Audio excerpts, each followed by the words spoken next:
നമസ്കാരം. നമ്മുടെ നാട്ടിലെ പല കമ്പനികളും തങ്ങളുടെ കുത്തക നിലനിർത്തുന്നതിന് വേണ്ടി തങ്ങൾക്ക് എതിരാളികളായി മാറാൻ സാധ്യതയുണ്ട് എന്ന് തോന്നുന്ന സ്ഥാപനങ്ങളെ സ്വന്തമാക്കുന്ന രീതി ഇപ്പോഴും തുടരുകയാണ്. ഇത്തരത്തിലിപ്പോൾ പ്രതിക്കൂട്ടിൽ നിൽക്കുകയാണ് സുക്കർബർഗും. തൻ്റെ സമൂഹ മാധ്യമമായ ഫേസ്ബുക്കിന് എതിരാളികളാകാൻ സാധ്യതയുള്ള 2 സ്ഥാപനങ്ങളെ സ്വന്തമാക്കിയതിന് പിന്നിൽ ഈ ഒരു താല്പര്യമാണ് എന്നാണ് ഇപ്പോൾ ആരോപിക്കപ്പെടുന്നത്. വാട്സപ്പും ഇൻസ്റ്റാഗ്രാമുമാണ് നേരത്തെ സുക്കർബർഗിൻ്റെ സ്ഥാപനമായ മെറ്റ സ്വന്തമാക്കിയത്. എന്നാൽ അമേരിക്കയിലെ ഇക്കാര്യങ്ങൾ നിരീക്ഷിക്കുന്ന അമേരിക്കയുടെ ഫെഡറൽ ട്രേഡ് കമ്മീഷനാണ് ഇത് സംബന്ധിച്ച നിരീക്ഷണം നടത്തുകയും കമ്പനി ഉടമസ്ഥനായ സുക്കർബർഗിനെ നേരിട്ട് വിളിച്ചു വരുത്തി വിചാരണ നടത്തുകയും ചെയ്തത്. എന്നാൽ വിചാരണയിലുടനീളം സുക്കർബർഗ് വളരെ ശാന്തനായി കാണപ്പെട്ടു എന്നാണ് പറയപ്പെടുന്നത്.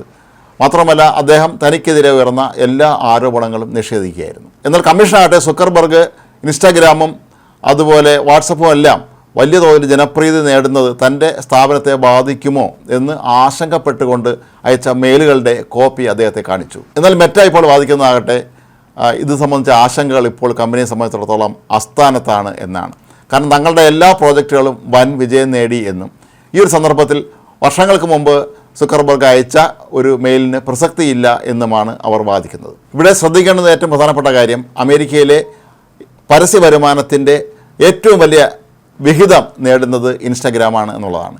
ഫെഡറൽ ട്രേഡ് കമ്മീഷൻ ഒടുവിൽ മെറ്റ കുറ്റക്കാരെന്ന് കണ്ടെത്തുകയും വാട്സപ്പും ഇൻസ്റ്റാഗ്രാമും വിട്ടുകൊടുക്കണം എന്ന് വിധി വരികയും ചെയ്താൽ അത് ഏറ്റവും ദോഷകരമായി ബാധിക്കാൻ പോകുന്നത് മെറ്റയെ തന്നെയാണ്. കാരണം അവരുടെ ഇപ്പോഴത്തെ വളരെ പ്രധാനപ്പെട്ട 2 വരുമാന മാർഗങ്ങളിലൊന്നാണ് അത്. എന്നാൽ വാട്സപ്പ് ആകട്ടെ കമ്പനിക്ക് വലിയ തോതിലുള്ള വരുമാനം നേടിത്തരുന്നില്ല എങ്കിലും അത് ഏറ്റവും വലിയ ഒരു സമൂഹ മാധ്യമമായി, ഏറ്റവും ശക്തമായ ഒരു സമൂഹ മാധ്യമമായി മാറിക്കഴിഞ്ഞു എന്നുള്ളതാണ് കമ്പനിയെ സംബന്ധിച്ച് അഭിമാനകരമായ ഒരു കാര്യം. 2012 സുക്കർബർഗ് ഇൻസ്റ്റാഗ്രാം സ്വന്തമാക്കുന്നത്. 2014 അദ്ദേഹം വാട്സപ്പിനും ഉടമയായി.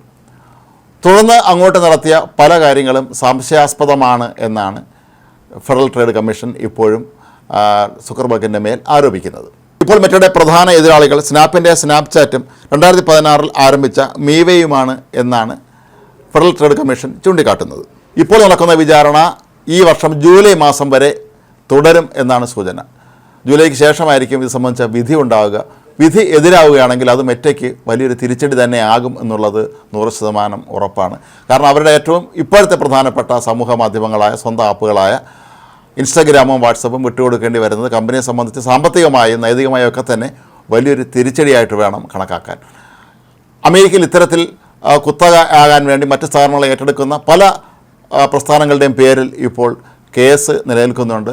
ആമസോണിനും ആപ്പിളിനുമെതിരെ എല്ലാം തന്നെ ഇത്തരത്തിലുള്ള കേസുകൾ അപ്പോൾ അമേരിക്കയിലെ ഫെഡറൽ ട്രേഡ് കമ്മീഷൻ നടത്തുന്നുണ്ട്.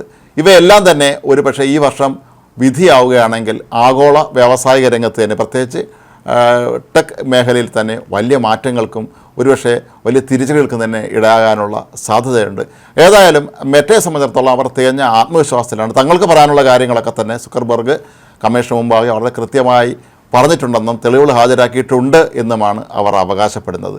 എന്നാൽ അന്തിമ തീരുമാനമെടുക്കേണ്ടത് ഫെഡറൽ ട്രേഡ് കമ്മീഷൻ തന്നെയാണ്. അവരുടെ തീരുമാനമെത്തുമ്പോൾ ഏതായാലും വലിയൊരു മാറ്റം അനിവാര്യവുമാണ്.